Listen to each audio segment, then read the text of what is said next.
Good morning, everyone.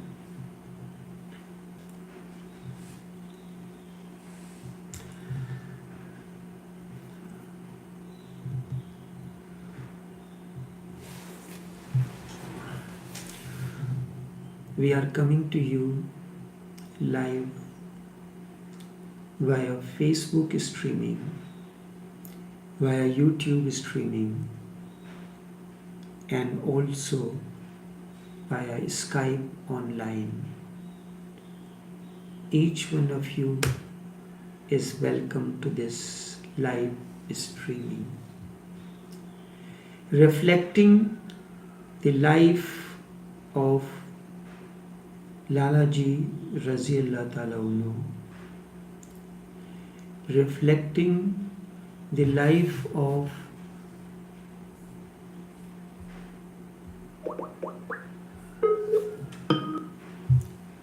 Lalaji Raziallah Ta'ala Anhu. Your inner state is the indicator of truth. Your inner state is the indicator of truth. Remember, your inner state is the real indicator of your spiritual state, not the outer labels of religion. We follow the outer labels of religion, that you are a Hindu, you are a Muslim, you are Christian, and your consciousness is either stuck to body or mind. But it does not go beyond that. You continue to live with certain way of life. These are the outer labels of religion. In the outer label of religion, it is said there are statements which we go on following religiously without understanding. One of that is honesty is the best policy. Honesty is inner quality, is your quality, and policy is something to achieve a certain goal. Honesty is not to achieve a goal, it is your quality. There are economic policies, there are social policies and things like these. A policy can change, but your inner quality does not change. You are a man, this is your inner quality. But does any time your inner quality changes? Yes, you may forget it, but you will remain man for within. Spirituality is beyond all these outer labels and rituals. As I have already told you in the beginning, that labels of different religion are just labels and nothing more.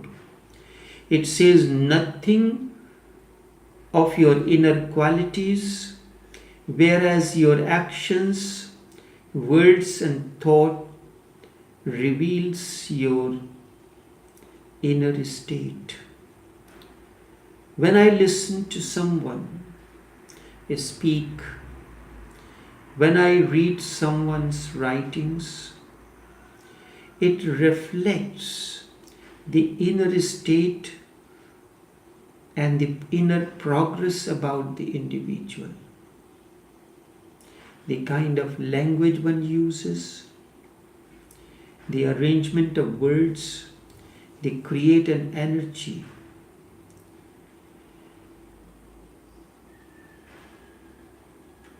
The outer religions, labels, does not say anything about your inner qualities, whereas your actions, words and thoughts reveal your inner state.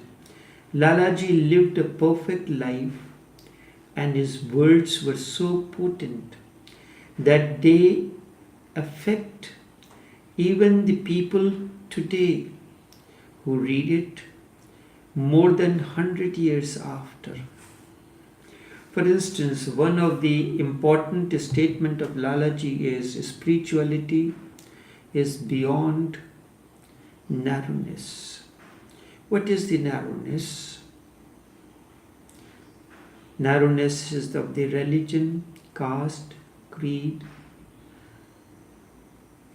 and all other narrowness.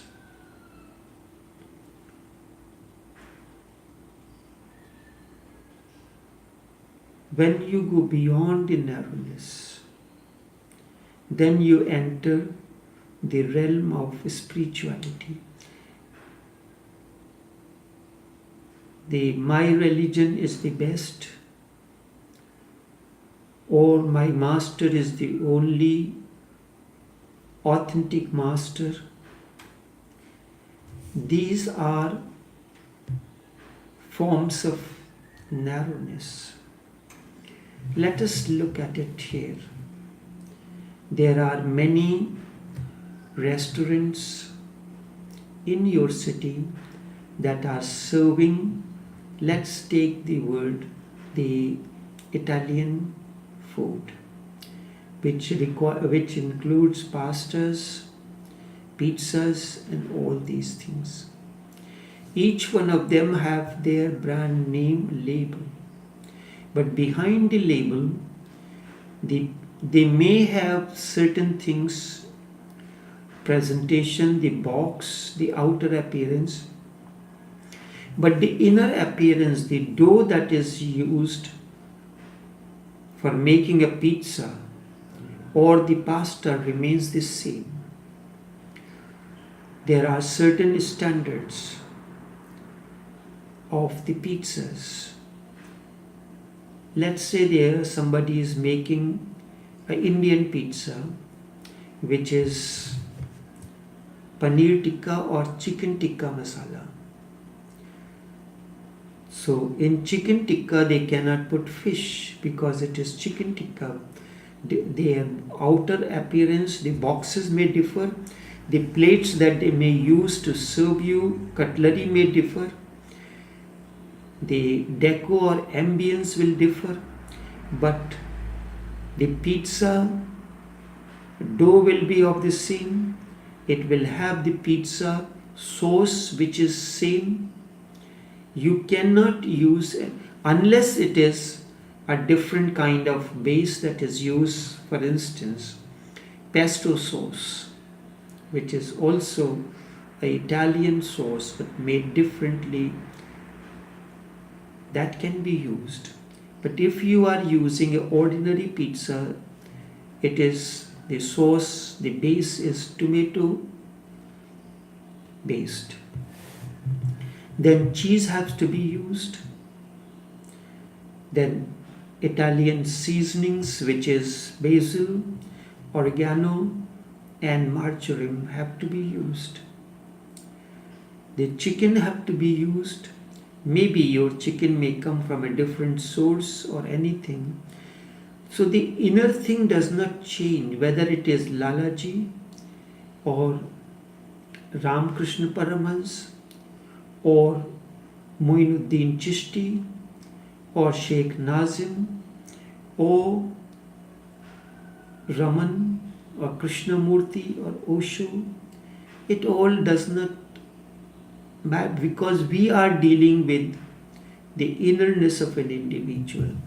The only difference comes in the type of people we are dealing, the age that we are dealing with. I am speaking to you. The most common language means of communication is English. I have to speak in English language. If I have to have the same talk delivered in India or to a set of people who are not familiar with English, it has to be used any other language, or there has to be an interpreter. When you go to United Nations, that representatives from different countries in a plenary session, one of the heads of the nation is addressing the United Nations. He may be using a Spanish language which is not understood by many. There are instant interpretations, translations, and each one of them uses his own headphone and gets, as the speaker speaks, in his language, the matter is being translated and reaches through your earphones to you, and you listen to it. So when a master is speaking in a certain time set of people, he has to use the language, but that does not mean this is the outer dimension, but the inner dimension remains the same. So the spirituality, your inner state, is the indicator of truth, not the outer labels or anything else. Lalaji lived a perfect life, and his words were so potent that they have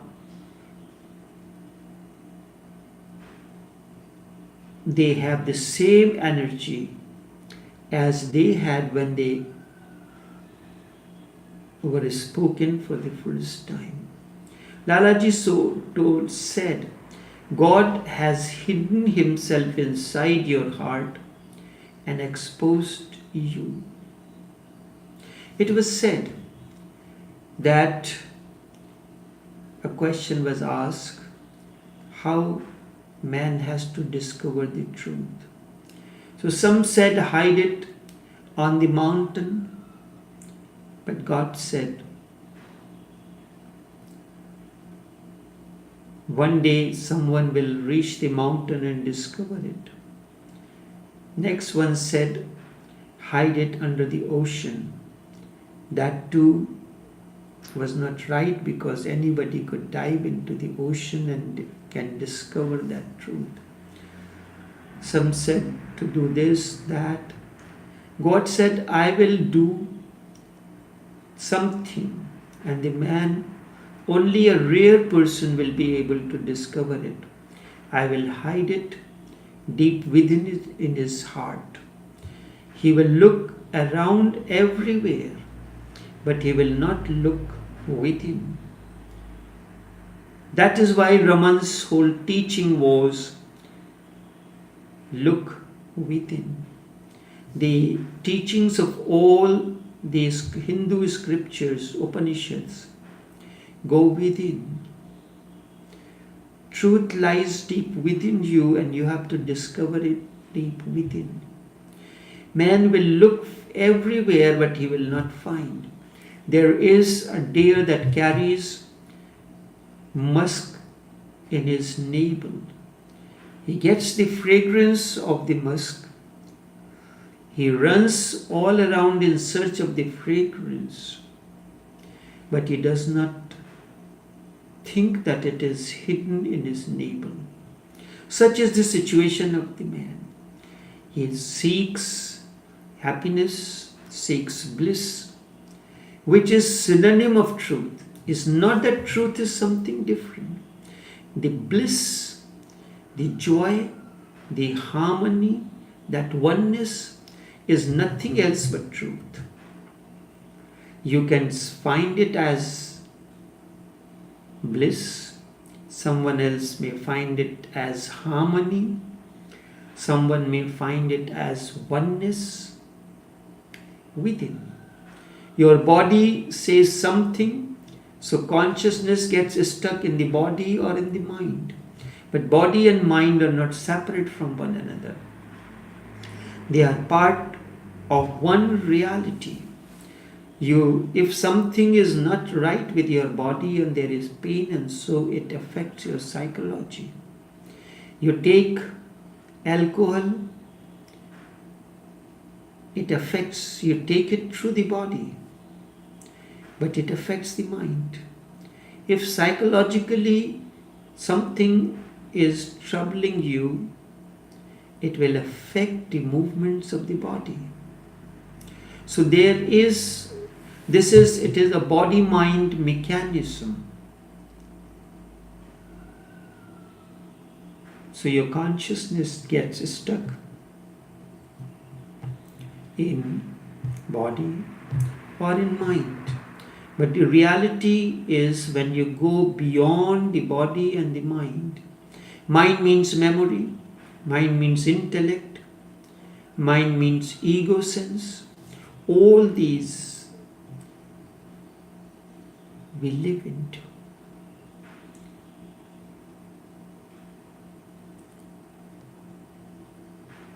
His words are so simple but so pregnant with meaning. They melt my heart and send me to another dimension the first time I heard them.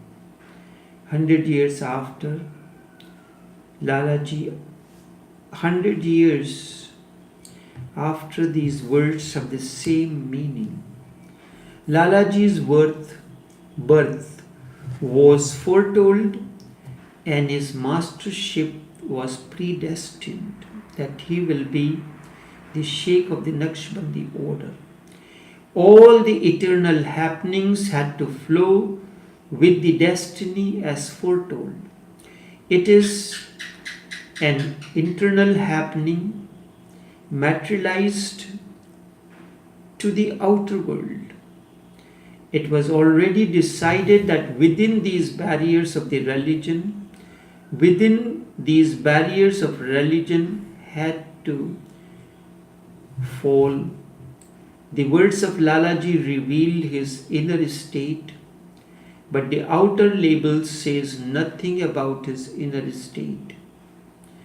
The prophecy was an internal happening that got materialized to the outer, and with the materialization to the outer world, the religious barriers were broken and a new era into spirituality ushered. Now let me take the parable. Language brings narrowness. All such languages are created by man. There are more than 300 different languages, and whatever man creates has limitations based on cognition. Truth is not created by man. It is his discovery. Truth is not created by man. It is not his discovery. Truth is, it is neither to be created nor to be proved, but only you have to unveil it and then live it. And this unveiling of truth happens only when all the noise of the language, all the duality and narrowness inside vanish and stop acting upon your consciousness. Remember, language, your understanding, remains the veil. Thoughts are the only obstacle. Language, thoughts, the outer world and the cognition, all these things narrow your vision. I have heard a man had some problems in his ears. So he went to an ear, throat and nose specialist. It was after a long process that he got the appointment. When he went, there was a long queue. He waited in the waiting hall. When his turn came in, he went inside and the doctor asked, "So you have a problem in your ears. Which of your ears have the problem? The man said, the problem is in the right ears. The doctor said, but I am sorry, I am specialized in the left ears. All that time and everything wasted because the doctor was specialized in the left ear and his problem was in the right ear. So your cognition, your whole understanding that narrows your vision, together these veil the manifestation of truth. When a child is born, he knows no language. He does not come with any scriptures, any religion, any caste, nation. He just arrives empty as an emptiness. The sacredness of emptiness is unique. Emptiness is the only virginity. The rest is all perversion. The child arrives like a fresh flower. There is not even a single scratch on his consciousness. He does not know anything. But the child's capacity to know is pure, unmatched. He is like a mirror on which nothing is reflected as yet, nothing is written. But the mirroring capacity is total and pure. There is no dust on it, so the image that will form on the surface of the mirror will remain the purest. Later on, as he grows, there are many reflections, knowledge increases, but the capacity to know goes on decreasing. In the process, that emptiness is filled with words, and then emptiness ceases to exist. It is as if the reflections on the mirror go on sticking to it and do not disappear from it. Then the mirror's capacity to reflect goes on decreasing. A child is born, he does not know anything about his capacity, does not know anything, but his capacity to know is pure. That is why children learn quickly and the older people have difficulty in learning. It is so because the old person's capacity to learn has become less. He has had enough of everything. A lot has been written on the slate. The paper is no longer blank now. For writing something new, the paper has to be made blank all over again. Once it happened, I went on a cruise. So while the dinner people were going, the breakfast was offered, people were moving around. There was a photographer who was taking the photographs without anyone even asking to take the photographs. And not only one, he was taking uninterruptedly photographs of the same person, maybe 10 photographs, different angle, with this family member trying to catch them. And after that, when the lunch time was over, he had the exhibition where all the pictures were displayed. And it happened that I saw many of my pictures were taken, but I did not like all of them. Probably I would have taken one. So I had a question. I asked him. I said, uninterruptedly you have taken the pictures, you have developed them, you have used the paper to print the pictures, but 99% of these pictures are not bought by the people. So this paper is wasted. He said, no, nothing is wasted. I take the pictures and the price is set in such a way that I cover all my costs. When you are on a cruise, you are standing by the ocean, facing the ocean, and the picture is taken. You like that picture, you buy 3-4 pictures. So I said, what do you do with all these printed pictures? He said, we bleach them all and reuse the paper. It struck me an idea. What does a master do? As you traverse through the life's roads, many things are written on your screen.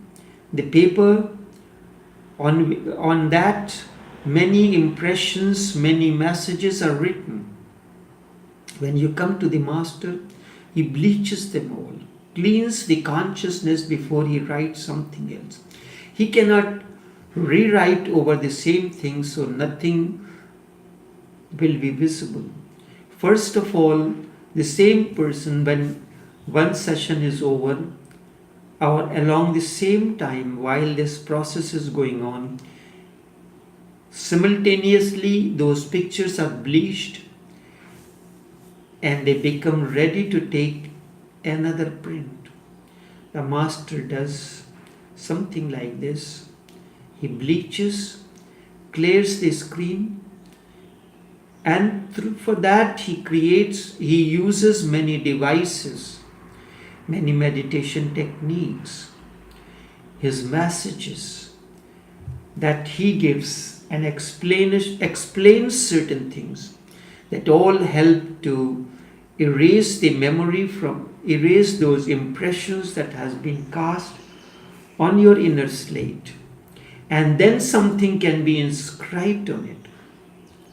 You can attain to truth only if you can become once again like a newborn child. Someone asked Jesus, who can enter the kingdom of your Father? He said, one who is childlike. He did not say one who is childish. Childlikeness represents innocence. This is innocence. What is the significance of Holy Prophet being illiterate or ummi? Knowledge makes a person cunning. Knowledge brings narrowness. That as that surgeon was specialized in the right ears.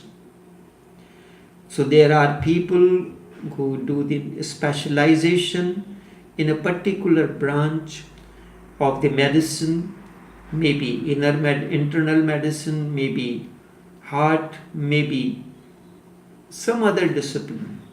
So that narrows your capacity. Knowledge makes a person cunning. It brings narrowness. Prophet being illiterate, and Allah asked him to read, symbolizes the missing dimension. This symbolizes that Holy Prophet was innocent, not that he was illiterate. His awareness was childlike. Only in that state of innocence truth descends. Only to such a being truth dawns. Only to an innocent person, innocent being like Holy Prophet, Allah can say read. So the arrival of the child in this world is the first birth, and the second birth is when innocence is born in him consciously. He is innocent unconsciously. When you come to the company of the Master and you regain your innocence, it is a conscious effort. Whosoever goes through the second birth is learned. Holy Prophet goes through the second birth of innocence. That is why he is learned. This state is described by different religions by different names. The scriptures say all are born like an untouchables. It is very rare that someone really becomes learned. Most of you are born and remain full of words. thus breeds narrowness. Who is learned? Not the one who knows about the scriptures. Anyone who knows the scriptures is not learned. To know the scriptures, grammar and memory is needed. Memorizing the scripture is just memory, not no true knowledge. But only he is learned who has experienced truth. Man goes on memorizing the rules of grammar. Adi Shankar was traveling through the narrow lanes of Varanasi. He saw an old, haggard man with no teeth in his mouth, his back and the stomach merging into one. Such a lean person. He is remembering the grammar, learning the grammar of Panini, the Sanskrit grammar. Because the scriptures are written in the Sanskrit language, and seeing him, remembering that, Shankar's compassion spontaneously overflowed. What shall you gain, O fool, by remembering the rules of grammar? What shall you gain, O fool, by remembering the rules of grammar? Seek eternal, seek eternal, seek eternal. Seek that which is. Bhaj Govindam Mudmate. Samprapte sannihite kale. Nahi nahi rakshati dukkrish karne. What shall you gain, O fool, by remembering the rules of grammar? Seek eternal, seek eternal, seek eternal. Truth is inner experience. It is the experience of inner oneness, serenity, and harmony. Only this much for this morning. Until tomorrow, we'll take care and we will continue the talk tomorrow.